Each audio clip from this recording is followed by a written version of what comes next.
인간은 연약하기 때문에 실수로 죄를 지을 때가 있습니다.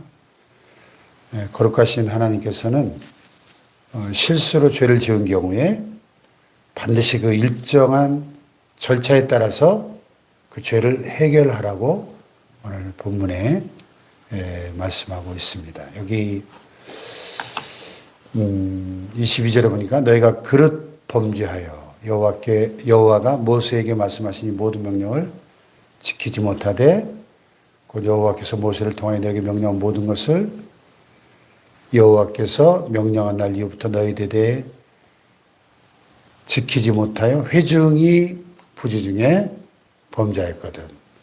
부지중에라는 말은 우리가 알고 지은 죄, 모르고 지은 죄 이렇게 표현하죠. 부지중에 모르고 실수로 지은 죄입니다.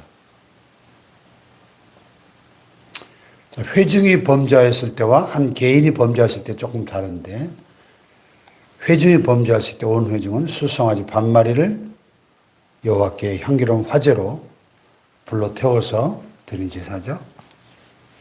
그리고 소제와 전제를 드리고, 소제는 곡식 가루를 빻아서 기름을 섞어서 드리는 제사고요.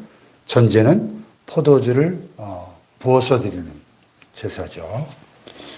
그리고 수염소 한 마리를 속죄제로 드릴 것이라.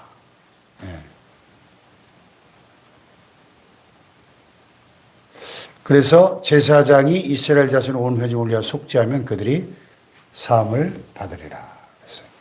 그래서 죄는 반드시 속죄의 과정이 필요한데, 죄가 속함을 받지 못하면 그 상태로는 하나님 앞에 나아갈 수가 없고 예배할 수 없는 거죠. 그래서 이 제사제도는 이 죄 문제를 해결하고 하나님께 나아갈 수 있는 길을 하나님께서 우리에게 보여주신 것이고요. 그것이 성막의 전체의 구조를 보면은 하나님을 만나러 가는 약도다 이렇게 표현을 하는데, 그래서 성막과 제사제도를 통해서 거룩하신 하나님을 죄인된 우리 인간이 어떻게 만날 수 있는가, 죄인인 우리 인간이 어떻게 거룩하신 하나님을 예배할 수 있는가 하는 그 길을 우리에게 보여주신 것이죠. 그래서 오늘 본문에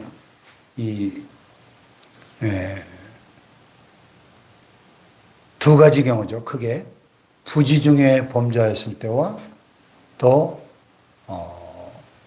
고의로 범죄했을 때, 이게 좀 성질이 다른데, 또 부지중에도 이스라엘 자신의 온 회중과 또 온 백성이 부지중에 범죄했을 때 제물이 다르고, 만일 한 사람이 개인이 범죄했을 때 1년 된 암염소로 속죄를 드리라 그랬고요. 제사장은 그 부지중에 범죄한 사람이 부지중에 여호와 앞에 범한 죄를 위하여 속죄하여 그 죄를 속할지니 그리하면 사함을 얻으리라 그랬어요. 그래서 우리 인생의 가장 근본적인 문제는 죄의 문제인 것이죠. 이 죄의 문제가 해결되지 않은 상태에서 살아가는 것은 우리가 이 시한폭탄을 안고 사는 것과 똑같습니다. 그래서 인생에 해결해야 될 많은 문제들이 있지만은 가장 우선적으로 근본적으로 해결해야 될 것은 죄의 문제인 줄로 믿습니다.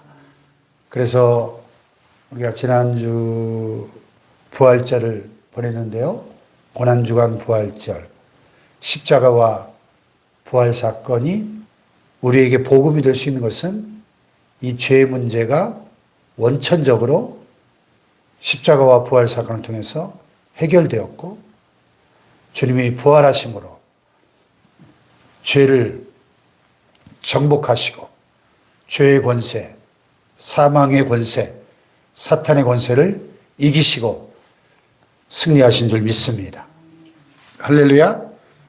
그래서 우리가 예수님을 믿을 때 이 죄의 문제가 근본적으로 해결되어지고 우리가 하나님 앞에 히브리서의 말씀처럼 긍휼하심을 입고 때를 따라 돕는 은혜를 얻기 위하여 은혜의 보좌 앞으로 담대히 나아갈지니라. 하나님의 은혜의 보좌 앞으로, 그 임재 앞으로 담대하게 나아갈 수 있는 근거는 예수님의 십자가와 부활 사건이죠.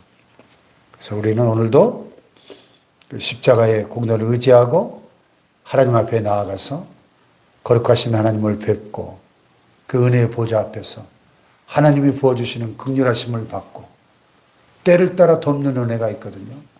때를 따라 돕는 은혜를 얻는 이 새벽이 될 수 있기를 축복합니다. 네. 그래서 이 제사는 구약시대의 제사는 예수 그리스도의 십자가를 예표하죠. 그래서 본문에 나오는 이 수송아지 또 뭡니까? 수렴소 또 1년 된 암염소 이런 제물들은 다 예수 그리스도를 보여주는 그림자들입니다. 그래서 이 아무 죄 없는 제물들이 인간의 범죄 때문에 피를 흘리며 죽어야 했던 것처럼 죄 없으신 예수님께서 하나님의 아들이 우리의 죄를 짊어지고 십자가에서 피 흘려 죽으심으로 우리를 위한 희생 제물이 되시고 하나님과 우리를 화목케 하는 화목 제물이 되심으로 십자가 위에서 영원한 속죄를 단번에 이루신 줄로 믿습니다. 그래서 이 구약의 제사는 철저하게 복음인 것이죠. 인간의 가장 근본적인 죄의 문제에 대한 하나님의 해답을 그리하면 사함을 얻으리라. 죄의 문제에 대한 해결책을 우리에게 제시하고 있는 것입니다. 그런데 이렇게 부지중에 범죄했을 때와 고의로 범죄했을 때 하나님의 그 명령이 다르네요. 본토인이든지 타국인이든지 고의로 무엇을 범하면 누구나 여호와를 비방하는 자니 그의 백성 중에서 끊어질 것이라. 예. 부지중에 실수로 범죄했을 때는 용서받을 길이 있지만은 고의로 범죄했을 때, 의도적으로 그것은 하나님을 비방하는 것이기 때문에 그의 백성 중에서 끊어질 것이다. 그런 사람은 여호와의 말씀을 멸시하고 그의 명령을 파괴하였은즉 그의 죄악이 자기에게로 돌아서 온전히 끊어지리라. 예. 이게 율법이죠. 그러니까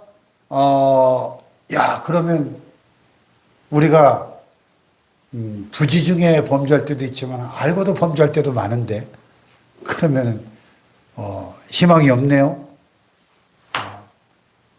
율법은 우리에게 그래서 좌절을 주고 율법은 우리에게 저주가 되는 것이죠.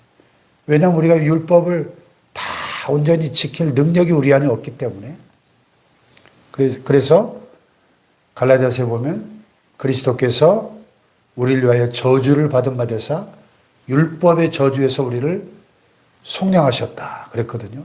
왜 율법이 저주입니까? 율법은 하나님의 법, 거룩한 법인데 왜 율법의 저주라는 표현을 썼어요?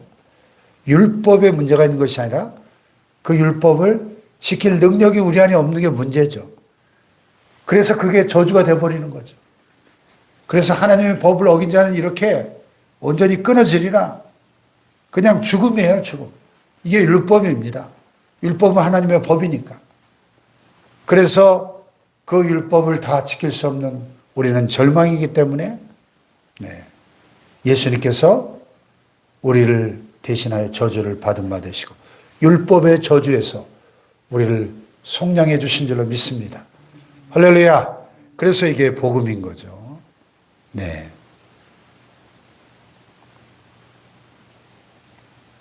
그래서 오늘도 우리는 주님의 십자가의 은혜가 필요한 사람들이고 우리가 주님 나라 가는 그날까지 우리는 끊임없이 십자가 앞에 나와 그 십자가를 붙들 수밖에 없는, 여전히 우리는 하나님의 긍휼이 필요한 연약한 사람들인 것을 깨닫고 우리가 주님 나라 가는 그날까지 그 십자가를 튼튼히 붙잡고 승리하시기를 주님의 이름으로 축복합니다.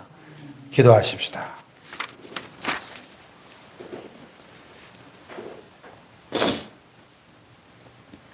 예, 율법은 하나님의 거룩하심을 우리에게 계시해 주십니다. 또한 그 율법을 온전히 지킬 수 없는 우리의 연약함과 허물을, 우리의 죄악들을 깨닫게 해주십니다. 그러므로 율법의 행위로 그의 앞에 의롭다 하심을 얻을 육체가 없기 때문에 이제는 율법의 의가 아니라 예수 그리스도의 의로, 그 십자가의 의로 우리가 하나님 앞에 설 수 있음을 고백합니다. 그 십자가의 공로로 우리가 오늘도 주님 앞에, 거룩하신 하나님의 임재 앞에, 그 하나님의 은혜의 보좌 앞에 담대히 나아가게 하여 주시옵소서. 내일 4월 마지막 주일 예배 가운데도 말씀과 성령이 충만한 예배, 하나님의 영광이 가득한 예배 되게 하시고 말씀을 증거하는 종에게 성령의 권능을 주시옵소서. 우리 주여 삼창하고 기도하겠습니다.